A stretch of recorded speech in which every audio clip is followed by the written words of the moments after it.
UPS यानी unified pension scheme. आखिर UPS क्या है? केंद्र सरकार ने पुरानी पेंशन स्कीम यानी ओल्ड पेंशन स्कीम ओपीएस के स्थान पर यूपीएस लाई है।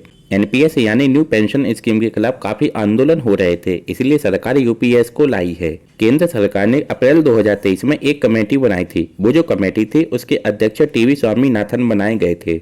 इस कमेटी ने बहुत सारे एम्प्लॉयमेंट से, बहुत सारे ऑर्गेनाइजेशन से सबसे मीटिंग की, सबसे बहुत सारे सुझाव लिए। उन सबको देखते हुए सरकार यूपीएस को लेकर आई है। यूपीएस से संबंधित कुछ की पॉइंट हम आपके सामने रख रहे हैं। नंबर 1, यूपीएस से केंद्र सरकार के 23 लाख एम्प्लॉयमेंट को फायदा होगा। नंबर 2, एनपीएस या यूपीएस में किसी एक को सिलेक्ट करने का ऑप्शन भी मिलेगा। 1 अप्रैल 2025 से यूपीएस लागू हो जाएगा।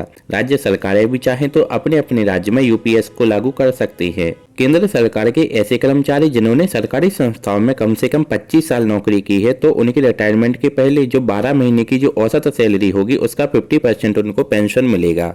यदि कोई कर्मचारी 25 साल से कम व 10 साल से अधिक की नौकरी करने के बाद रिटायरमेंट लेता है तो उन्हें उनके अनुपात के आधार पर पेंशन का लाभ मिलेगा।